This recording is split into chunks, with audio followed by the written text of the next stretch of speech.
Perfect.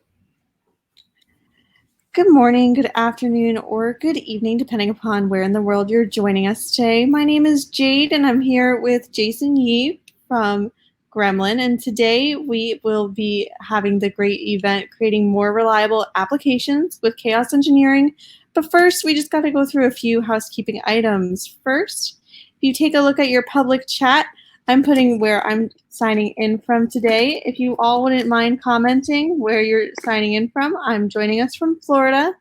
And if you think of any questions for Jason throughout the presentation, please feel free to place them in the Q&A tab. Additionally, we'll be giving away 4 $25 Amazon gift cards at the end of today's presentation, and hopefully one of our moderators, Charles, will be able to join us. I'm going to hand things over to Charles. Charles, take it away. Or to Jason, apologies. That's okay. Looks like Charles is back and has joined us. So, hey, Charles, thanks for Jason. coming in. So my browser just decided to conk out in the last possible minute. Yeah, so, that's the way that I find that things usually go. So that's a perfect setup, actually.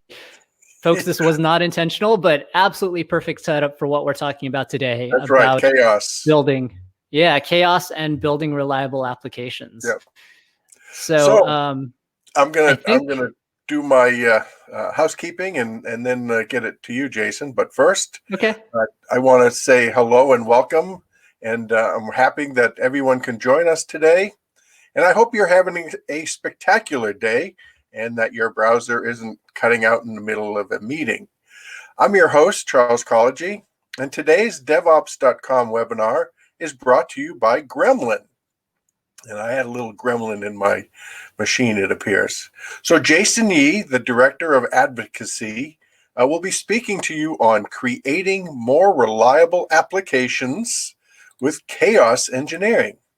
Now, Jason, you're eager, I can tell, to fill you in on how this chaos engineering can improve your understanding of systems. And with that knowledge, you can use it to ensure your application reliability. But first, I have to take care of some housekeeping items. This webinar is being recorded, so later, either today or tomorrow morning, it will be available on demand.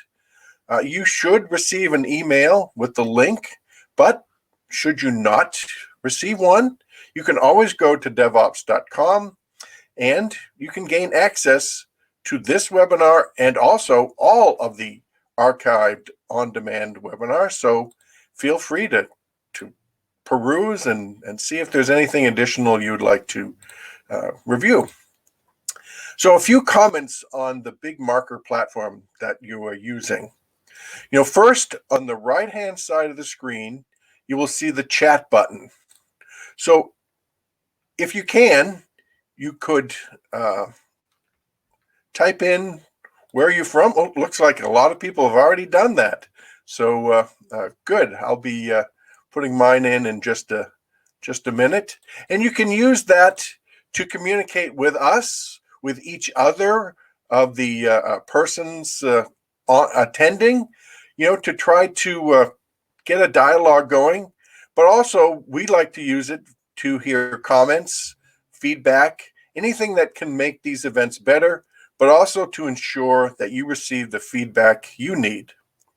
Now, if you'd like, please don't enter the questions in the chat, but place them under the Q&A tab, which is directly to the right of the chat tab.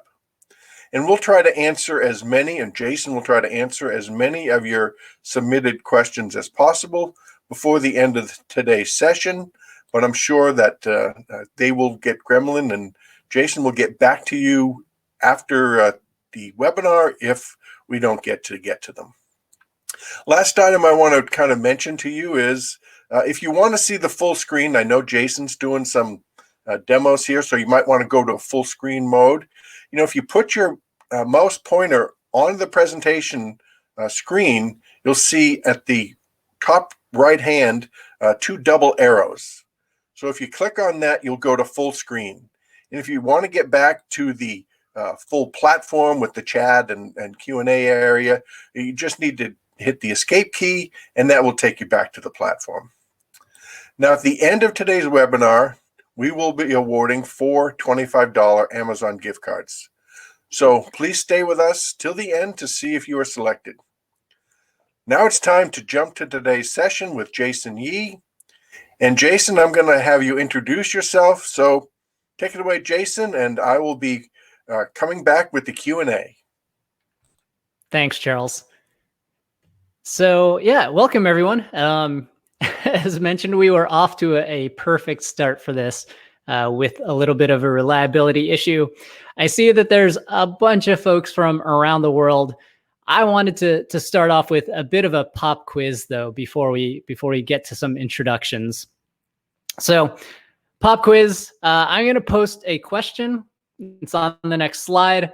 I want you all to type your answer into the chat and then don't hit enter yet. We're going to do what's called a chatter fall. So enter your answer and then I will count down. I'll count you down from 3 as time runs out. And then when I say go, hit the enter and let's see what your answers are. So we're going to start off the pop quiz super easy. Now, I realize a lot of you from around the world, but hopefully I think this is popular enough that you should know it. What's the capital city of the United States of America? So go ahead and type your answer into the chat. Don't hit enter quite yet. I'm going to give folks a couple seconds here. All right, so hopefully you've typed that in. We'll do this, hit enter in 3, 2, 1, go. I am not seeing any answers. I think people might be asleep, but I'm guessing you know this. The answer is pretty easy. Washington, D.C., there we are. Maybe there's a delay in the chat. I'm seeing them all now. Yeah, that was super easy. Cool. That's especially pleasing to see, especially from the Americans, because as everyone knows, Americans are horrible at geography. But we didn't come to learn about geography. So second question in our pop quiz, what year did Linus Torvalds write the Linux kernel? So a bit more of a tech question here. Again, put that into the chat. Don't hit enter yet. I'll give folks a few seconds and then we'll count it down. And when I say go, hit enter. So hopefully you know the answer. If you've got the year, type it in. And in 3, 2, 1, go. Let's see who answered this correctly. Charles says 96. Any other answers? Oh, this might have been a stumper. Not seeing any others come in. Oh, there we go. Bunch flooding in. Seeing 1985. A bunch of correct ones. Ooh, George, you were really close at 1990. It was actually 1991. Yeah. So, wow, we are coming up on, what is that? 30 years of Linux. That is pretty amazing. All right. One more pop quiz question. What will cause your next service outage?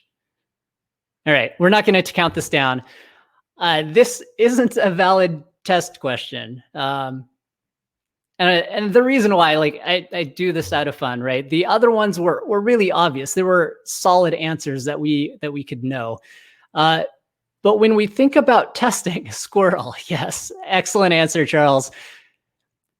But that kind of brings up this whole idea, right? Like, it's not a valid test question if we're thinking of things in terms of testing or quizzes, because you don't know the answer. I don't know the answer. This question is virtually unknowable, and therefore it's untestable. And so this brings up that there are really these 3 categories of knowledge. There are the known knowns, the things that I know, right? We all know plenty of things. We're all very smart people, especially in technology. You know a bunch of things. And then there's the known unknowns.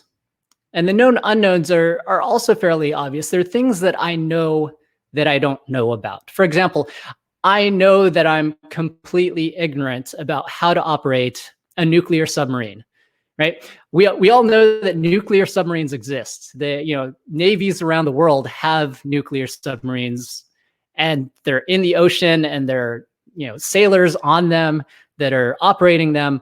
But unless you're one of those sailors and you've been trained on how to operate one, it's pretty obvious that you know it exists and you know that you don't know how to do that. And then there's this third category of knowledge, and that's the unknown unknowns. And these are things that are outside of our range of visibility, that we don't know, that we don't even know about them. For example, there might be some sort of alien technology in Area 51 that I could never imagine. And because I can't conceive of what that is, I have no idea what I don't know about. And so as we think about our systems, I think this comes to bear when we talk about reliability and about our systems. And so one of the things that I wanted to talk today about is how we can proactively improve our reliability. Right? Known unknowns are the place where most of us live in the tech world. We're constantly dealing with things that we know exist, but we don't necessarily know about them. That's why things like Stack Overflow are great, and having Google and searches are great, because we know what we don't know, so we can search for them.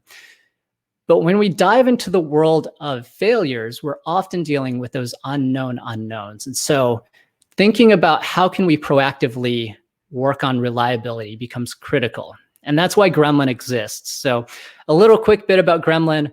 Our founders came from companies like Amazon and Netflix and Salesforce, and had really started and were some of the founders of this idea of chaos engineering and how we can start to proactively improve reliability.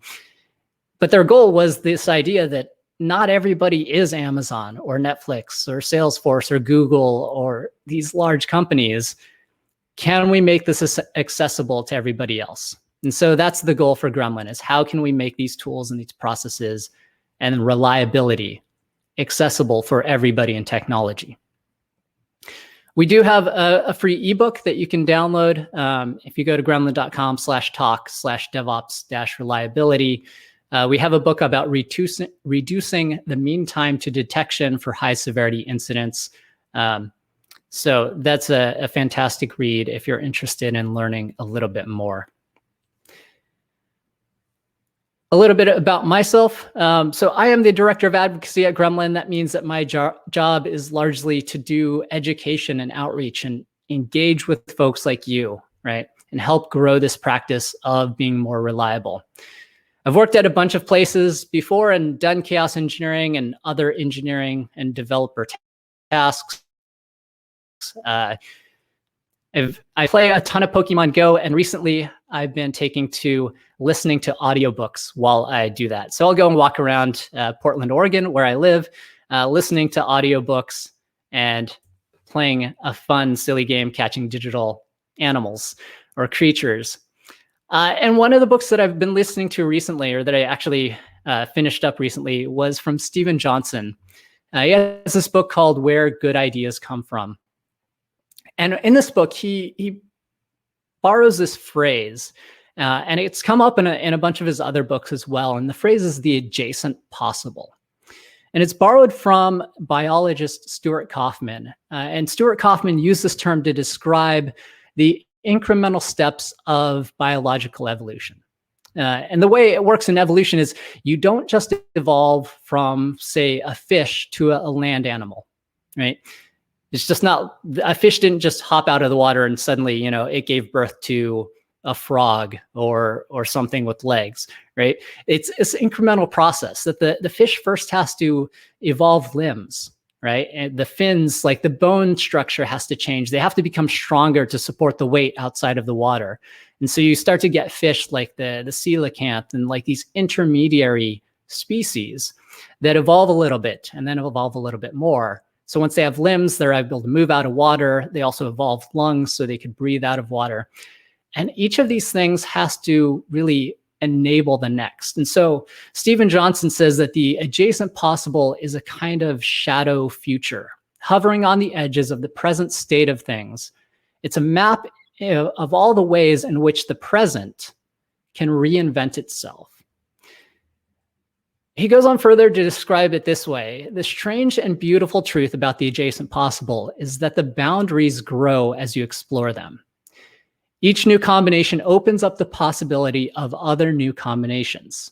You can think of it like a house that magically expands with each door you open.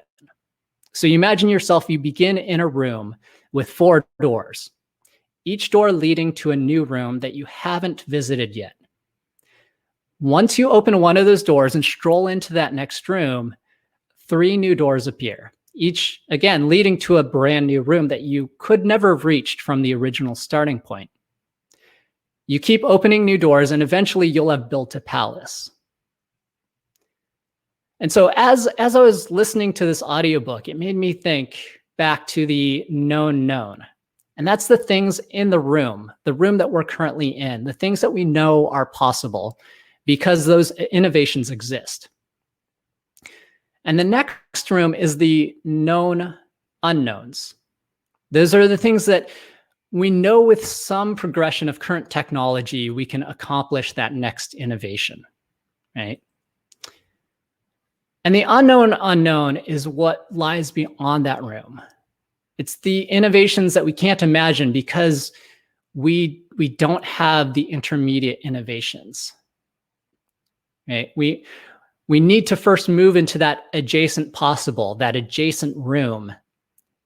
And from there, once we invent that next thing, we'll be able to see what's possible after that.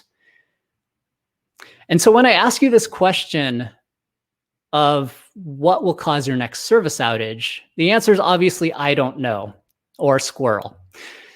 But it's also an unknown unknown, right? You don't know what to look for, because if you knew what to look for, you would have addressed that, right? You've hopefully already addressed all of the reliability issues that you can think of. And so it made me start to wonder, if the adjacent possible is a thing for innovation, maybe it also exists for failure. Because when we talk about proactively improving reliability, the solution is basically the same as innovation. You have to explore these adjacent possibilities of failure if you're going to be proactive about it. Oftentimes in tech, especially in DevOps, we talk about failures as complex, as a bunch of contributing factors. And this is fairly similar to that idea of the rooms. The failures are complex, and we need to move from our current room of operating normally with the things that we know into some sort of minor failure, into that adjacent possible, in order to see then what could contribute to that minor bit of failure to lead to the rooms beyond, which are the catastrophic failures. So this leads to chaos engineering, and there's a lot of definitions. Mine keeps evolving as I do more and more chaos engineering. So my current definition of chaos engineering is that it's scientific experimentation on our systems that improves our understanding of how they work so that we can make them better, right? So it's not quite so much on the failure, and it's not quite so much on building reliable systems, even though those are the outcomes. But ultimately, in order to build better systems, we need to be better engineers. And in order to be better engineers, we need to have better understanding. We need to be smarter, more knowledgeable engineers. But ultimately, chaos engineering is a scientific process, and that's what we're going for here. So if you remember back from your grade school days in school, learning about the scientific process, it's really this. It's observing a system and using that observation to formulate some sort of question or some sort of desire to know more about that system. And then you make a hypothesis. How do I think it works? What's my theory? What can I actually start to test? And once I have that hypothesis of how I think it works, then I can run an experiment. I can analyze the data that I get back from that. And then the whole goal of science is to make things repeatable and to share that knowledge. So if chaos engineering is a science experiment, what does that actually look like? Well, The first is the observation, right? It's taking a look at our systems, and we do that every day because we're developers and we're constantly working on code, or we're operations engineers or DevOps or SRE engineers, and we're looking at how a system behaves. So the observation is innate to what we do. And that leads to the natural questions then of, is my application or my system reliable? And I think, again, that this is maybe the wrong question. And we have to reframe things as we do chaos engineering. We have to think about, does my application or system work the way that I think it does, right? Because, again, it's about observing our system behavior and really trying to improve our understanding. The hypothesis then is, I think that given a certain condition, a certain sort of environmental factor, that my app or system will have some sort of reaction, whatever that might be, right? That could be I receive an alert via my monitoring tool. It could be that my system stays up and it's robust enough to deal with issues. Or it could be a valid hypothesis, could be that your system crashes, right? But it should at least crash in the way that you think it should, with the right alerting that you think is available. And then the experiment is simple. You insert that failure, you inject that failure, and you replicate that condition to see what happens.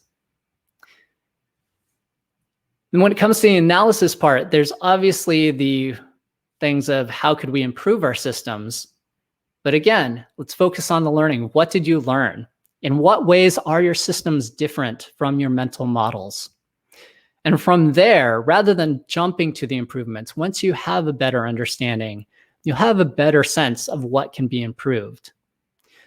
But when you think about the adjacent possible, the other thing that you should be asking is, what else could happen? One of the things that I love about the post-mortem process, or the post-incident review process, that a lot of companies have started doing is, rather than just asking what happened, they ask, where did we get lucky? And that question is a really good one. It gets you to start thinking about what could have gone worse, right? What are the things that happened during an incident that could have made this truly awful, that could have caused us to cascade or cascade further and make things unrecoverable? Thinking about things like data loss or just huge amounts of downtime, customer loss. As you start to think of that in postmortems, you can also start to think of that in chaos engineering, right? Think about that adjacent possible. If this system responded slightly different than how I think it should have, what else? What other contributing factors could have come along and actually turned this into a catastrophe? Obviously, once you do that, you'll create a bunch of JIRA tickets to fix things and make improvements. You'll probably update some documentation, but ultimately you'll want to share this, right? Share your learnings. And then as you begin to implement those fixes, you want to test and continue to test and repeat what you've done to ensure that things constantly improve. Now, we often hear that chaos engineering is done in production, right? That's what we hear from back when Netflix was doing Chaos Monkey. You just kill things in production and let the devs or other people figure it out. This is maybe not the best way to do things, especially if we're taking a scientific approach. So when we think about starting to explore the adjacent possible, we'll want to start small and then build out, right? If I have latency in one dependency, maybe my service is okay, right? But as I'm thinking of that adjacent possible, what are the other edges that I can explore? How much latency can I actually handle if things are responding fine? Then I can start to build that up and increase more latency. Or what if there's latency in 2 dependencies or 3 or all of my dependencies? Will that force a timeout? From my currently degraded state, what other things could collude to make that minor issue into a major catastrophe? So as I test, I'll want to start building and adding on those contributing factors to try to get there and understand more about how they would come together. Now, adopting the practice, again, a lot of folks are like, well, I have to do it in production, right? Like, yes, at the end of the day, you have to do it in production. That's where your customers live. But if that's something that sounds scary, it's not the way you work with anything else, right? You start with your code in development, you build up to staging before deploying into production. And by the time you get there, you have the confidence in whatever you've done. So get confident in testing in development, but we know that that's not the same as production. Move it up to staging. Again, get confident there. But again, it's never going to be the exact same as production. So when you're comfortable in staging, move into production and actually try there. You don't have to overthink it. Just really work the same way that you've been working iteratively and with different environments like you have with everything else, your infrastructure, your code. So just to hammer this home though, known knowns, those are our non-incidents, right? Again, if you knew something was wrong, you would deal with it. This is why we design for reliability. Testing to ensure that the quality is there, building auto remediation tools like auto scaling groups, or running things like Kubernetes that will constantly check if a pod has failed and restart it, right? Our known unknowns, these are the things we monitor for. We monitor for failures and we create response plans because we know that something could go wrong with our systems, but we don't know exactly what. And the unknown unknowns, those rooms that are not adjacent, they're the non-adjacent possibilities. Those are the things that we're trying to fight against because we don't have plans for those. You can't build plans for those because you don't know what they are. So our only strategy here is hope. And hope is not a good strategy. So if we're currently here in our domain of knowing what we know, we're able to sort of imagine those known unknowns, right? The adjacent possibilities, the what would happen if. And this is where chaos engineering is. We know that we could potentially fail if a process dies or if we have increased latency. So what we want to do with chaos engineering is to move from our known knowns into those unknowns, to start exploring them. And when we do that, we turn those known unknowns into known knowns. We expand our boundaries. We expand the borders of our knowledge. And the nice thing about that then is it gives us the possibility to begin to imagine more known unknowns, to convert our unknown unknowns to known unknowns. So with that, going to do a little bit of a demo for those who haven't done any chaos engineering. I'm going to start. I've got a sample application up. This is the reference architecture for it. Right there in the top middle, I've got the internet traffic. I've also got a load generator that's simulating traffic. It's coming into a front end. And this microservice app, like many, is kind of a ball of intertwined, interdependent things. It's a little bit of a mess. But that front end for what's an e-commerce store goes out to things like a recommendation service, a product catalog, a currency service, all of the things that you would normally imagine for an online store. So if we're following the scientific process for chaos engineering, let's observe the system as the first thing. So I've got my online store here. It's the Google Online Boutique. It's a GitHub project. You can find it on GitHub. It's open source. It's written in a bunch of different languages. But like any store, it's got a bunch of, products. I can add them to my cart. I can check out and buy this camera because I like cameras. It's also got things like a currency service. So I can click on this. Right now it's in dollars, but I noticed that some folks were from the UK, so I can flip this over to pounds. Looks like that actually crashed it. So we know that our system has maybe some issues. Looks like pounds may be stuck there. Yes, so now we can see that camera. Wow, that's super cheap. $9.49. So we can get a baseline. Everything seems pretty snappy. So that's our observation.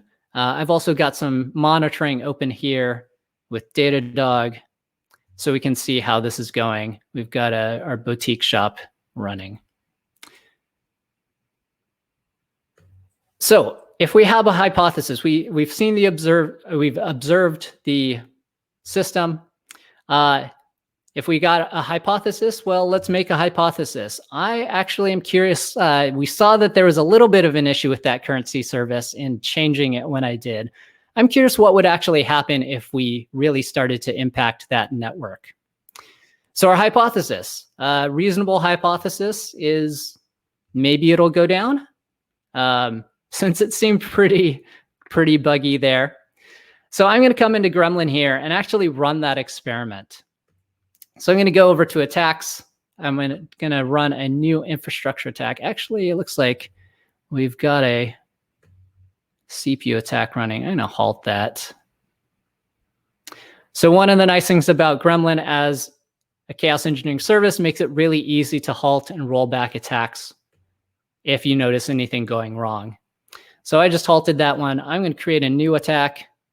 And then I'm going to say it's an infrastructure attack on containers. And let's go ahead and target that currency service. So the nice thing about Gremlin is it shows you what you're targeting. You can target by a bunch of metadata here, and it shows me everything that's running and what that blast radius is going to be. So just one container out of everything. I'm going to select a network attack. And again, let's see what happens, right? We played with this. I think that service is maybe kind of shaky. So I'm going to do some packet loss, set that for 60 seconds. And then let's try with, say, a third of our traffic, 33% of our traffic. We're going to actually drop those packets. See what happens. So I can click Unleash Gremlin. The way that Gremlin works is we've got an agent that you would install. It's similar to the way that monitoring is, where you've got a monitoring agent, but it's a little bit in reverse, where those agents are sitting on your machine. They tell us what's available to attack. We've created the attack here in the control plane, and we can see that it's gone into a pending state. This will eventually communicate out to those agents. And once those agents receive that signal, they'll run the attack. Now, the nice thing about this is we are designed for safety. So if at any point those agents lose connectivity with the backplane, they're going to immediately halt and roll back. So this is in a pending state. It should go out soon. Looks like it has, according to Datadog, because I've got that enabled. So let's go ahead and take a look. If I click around here, that took a little bit longer. But overall, the site is acting relatively okay. So maybe my currency service isn't as bad as I thought it was. So again, though, starting to think of those adjacent possibilities or what could make things worse, right? So we've got this currently running. Currency service looks okay. Looks like that's still pending. I'm curious. We're definitely running. And it looks like we've actually, so despite the traffic looking okay for me, we've actually got a decrease here of traffic, actually satisfied traffic. We're also seeing a drop in the successful checkouts. So again, as we're starting to do chaos engineering, we want to start to gather this data. So definitely a drop in my traffic is a bad thing. But again, we can start to think of what can make things worse, right? So what if there was not only some packet loss on this service, what if there was some on two services? So I'm going to halt that attack, which for some reason is still showing as pending. So let's actually do a new attack because that was running. So as you do this and you start to expand, well, if I had latency on the currency service, let's go to containers.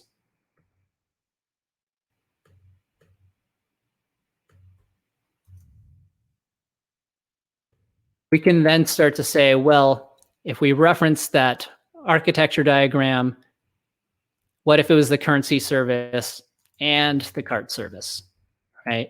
Let's say that Maybe these two pods are running on the same node and that node has network issues, right?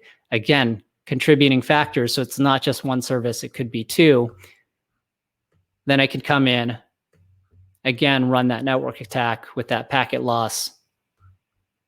Again, say, oh, we could also bump this up and say, what if it actually happened to half of the packets? And then we can unleash that gremlin.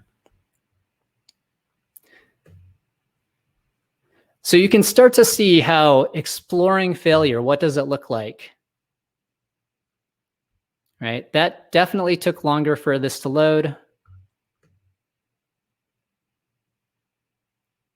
So there's definitely more of a delay. It still hasn't quite crashed yet. So I'm starting to validate some of my mental models about how this is working.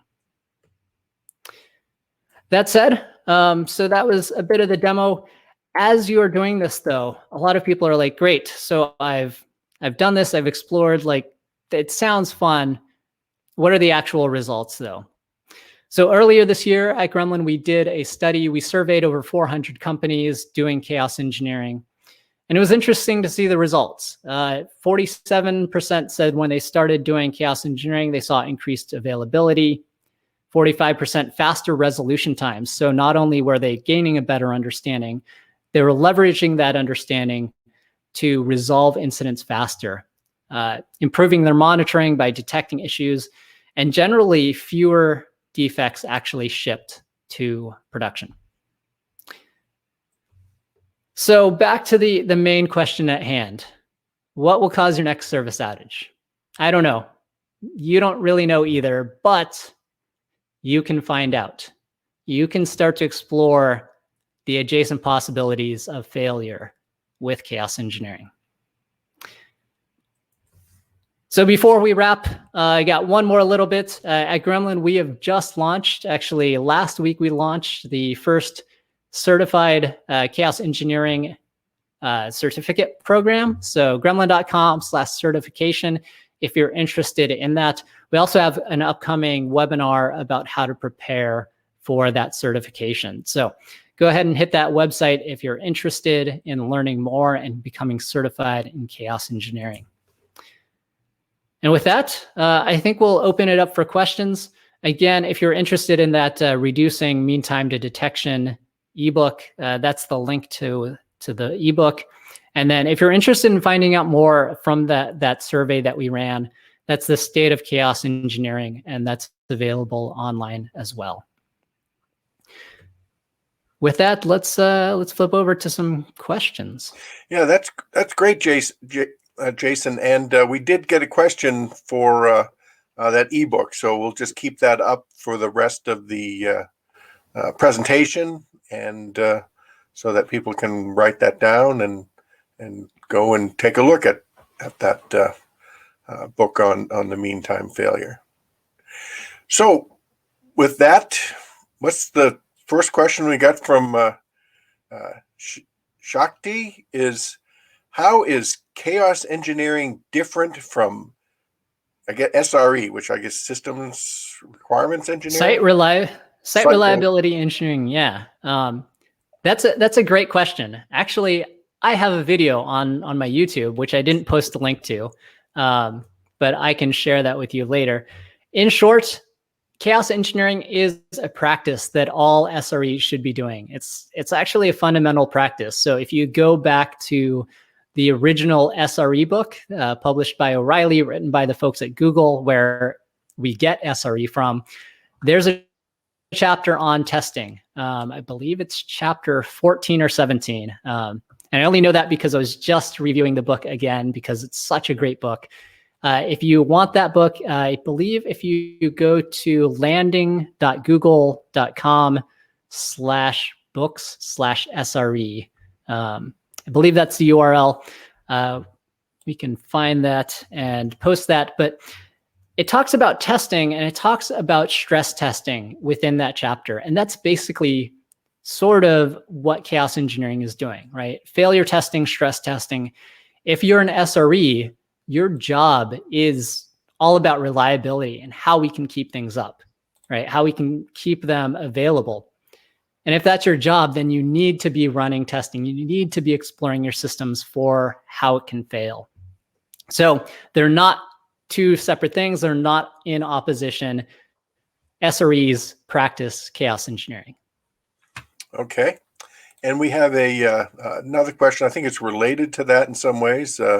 Sujith, and sorry, probably mispronouncing the name, but how related or inspired is Gremlin platform from Chaos Monkey? Yeah. So actually, Chaos Monkey was the original chaos engineering tool written by Netflix. The founders of Gremlin, actually, Colton Andrus, our CEO, used to work at Netflix and actually built the second version of Chaos Monkey. It was called CHAP, Chaos Automation Platform, I believe. So Colton actually took the ideas from that and, yes, used that to really create Gremlin and to open it up. That said, Chaos Monkey in its current incarnation, it is open source, although it hasn't been updated in years. There's been some minor updates, I believe, last year or the year before, super minor tweaks. The way that Chaos Monkey works is it really requires Spinnaker, and then it does do still those random shutdowns. So whatever you deploy via Spinnaker, it'll just take note of that if it's marked as Chaos Monkey enabled, and it'll go and use Spinnaker to stop those instances. Gremlin, on the other hand, we have an agent. It's available for basically all Linux versions. So whatever Linux you're running, you can run it, and for Windows. And so it's more broadly available, and it doesn't require you to use Spinnaker as your CI platform, as your management tool for all of your infrastructure and applications. So that's a big difference from it. The other is that with Gremlin, you've got a really nice, you saw the UI there. There's a lot of control that you have. And what that does is it democratizes your chaos engineering. So with Chaos Monkey, because it's all tied to Spinnaker, it means that you need to have access to that CI platform. You need to be on a service team and be deploying things and mark things in code. And that makes it hard to get everybody in your teams on board, right? A lot of times we're working with product owners or product managers, and they're not going to be the people that are in the code, but they're invested in the reliability of the products and the services that we're building. So with Gremlin, we've got that nice UI that they can interact with. We also have an API. So if you are the developer or the ops engineer and you're like, I want to automate this, I want to put it into my CI pipeline, you can do that. And that is also very easy. And it all interacts with the same backplane. So everybody can start to do chaos engineering and be working together as a team. Okay. So in some ways, the Gremlin is a iteration of Chaos Monkey, as you mentioned in your talk about how things progress, right? The evolution. Yeah, I would say it's a modern evolution of, or it's the fruits of a maturing process. Chaos Monkey was a great place to start when people, were really exploring this space as something that was brand new when nobody was doing this. I have to give credit to those engineers. They did a fantastic job, and we're all receiving the benefits from the work that they've done in exploring that space. But as the practice has matured, the tools need to as well. So you have things like Gremlin, which are more mature and better built for all organizations rather than just the way that Netflix works. Okay. So I got two related questions, I think, and I want to mention them. So one is should I run chaos engineering in production? And the related question is, how do we use chaos engineering for software products that are already live? So one is kind of like almost live, right, in production. And the other one is something's fielded, it's already out there, when we're on the journey of maintenance and enhancing it. How does all of this fit into what we're doing? Yeah. So That's a great question, right? And I like that, Shakti said a chaotic production is something nobody would like, right? And I wholeheartedly agree, right? Nobody wants chaos like actual chaos in production. The problem that we find is whether you like it or not, your production environment is chaotic. It's why we have incidents. It's why you're on an on-call rotation, or most of us are, right? And you're responsible for things and you hope that you don't get woken up in the middle of the night for something. It's because chaos already exists there. We have these complex systems and we can't always account for everything. So that said, how do you do chaos engineering in production? Well, if you do have the chance, if you are maintaining software, it means that you're probably working on code, whether those are major features or even just minor bug fixes, enhancements. As you do that, you need to start practicing with chaos engineering in your development environments, in your staging environments, and get comfortable so that by the time you're starting to think of, well, I know how my application can fail in staging, and I've tested that, and I've built in some fixes so that it's reliable there. Staging, while not exactly like production, should be close. So I'm going to push that up to production and give that a try. Keep in mind that I'm going to use a tool like Gremlin or whatever else that has some sort of halt mechanism so that if it doesn't act in the same way, if it does start to degrade production, I can turn that off. So that's basically how you do it, right? Is, again, start with that process like you would with developing anything else. Get comfortable. And then by the time you're in production, you should be fairly confident, but ensure that you do have mechanisms like abort features and rollbacks that will prevent it if something were to go wrong. So is it recommended usually to have a test bed where your production software exists, or are you doing it directly on that production software? Yeah, so ultimately we do it directly in our production software on the live systems that are handling customers. And that's what gives us the full confidence to actually know that should something replicate this, should something bad happen and essentially cause the same factors or environmental conditions as our attacks, we'll be fine. Okay, all right. So Andrew asked a question close to my heart. So I'm a security guy, but what sort of attacks are available, and are any new attacks planned? Yeah, so we currently have 11 attacks on the infrastructure level. So those fall into resource attacks, which are things like attacking CPU, so consuming CPU, consuming memory, filling up your disk, and killing or consuming disk I/O. So essentially the performance of your disk. So that's the resource attacks. We have state attacks, which is shutdown. So shutting down a container or a VM or a server. We have process killer, so killing any sort of process, and time travel, which will skew the system clock, which is really handy for checking things like daylight savings time, or if you have any sort of queuing system where things might come in out of order. And then we have network attacks. So as you saw, we did a packet loss, but we also have black hole, which cuts things off from the network. It's a great way to simulate taking down a system without actually having to take it down. It's just cut it off from the network. So packet loss, black hole, latency, so slowing down the network, and then DNS attacks, so preventing DNS from resolving. Because you all know the meme that it's always DNS. So those are our existing attacks on the infrastructure layer. We also do have ALFI, which is application level fault injection. Currently, that's available for Java and Python in beta. And our team is working on other languages for that. So if you're starting to think about, well, I'm an application developer, I don't necessarily have access to the underlying resources of my server environments, ALFI is a way that you can actually start to extend that.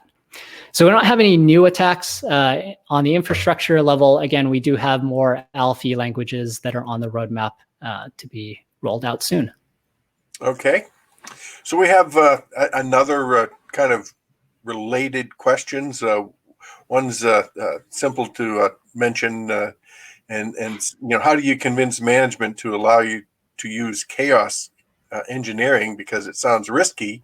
And Matthew kind of mentions the same thing, where crashing programs is a good way to have yourself looking for a new job.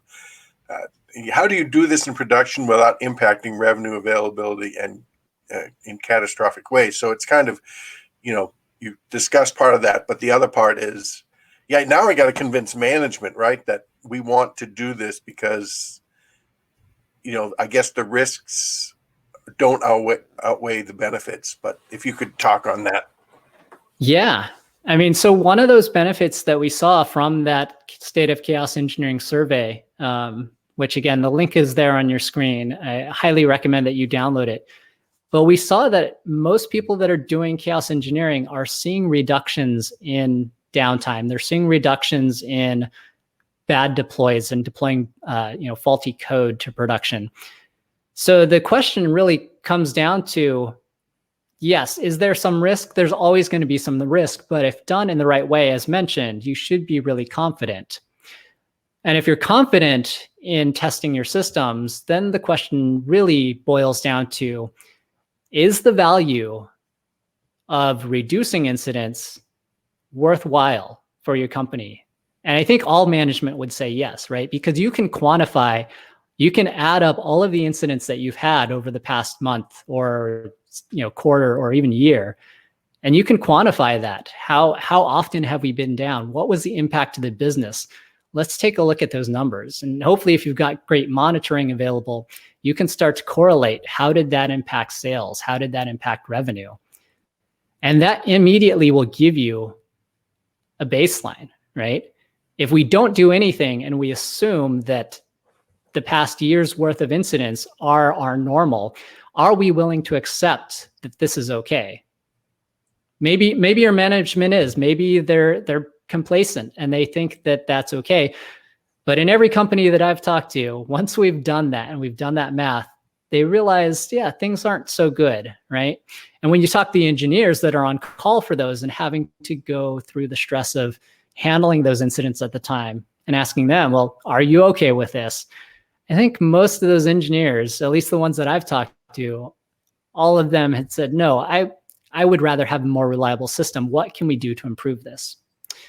So take that and couple that with the results of the survey from what we've seen in people actually practicing this, of reduced incidents, of faster times to resolution, of faster detection.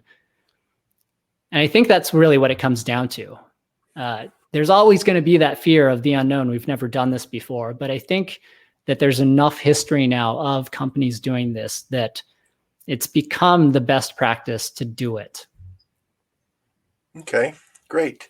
And we have time for one more question, and it's from Shakti again. And I'm going to modify it just a little, Shakti. And, when we talk about chaos engineering, how does that relate to, if that's a reliability issue, how does it relate to penetration testing or red teaming from a security standpoint of finding vulnerabilities and things of that sort? Yeah, that's a great question. So at Gremlin, we don't do anything with security in terms of the product and testing and coupling that with chaos engineering. But it is a fantastic thing to do because I think, the question is pretty obvious that a lot of security related issues come about from systems and environments that are unreliable.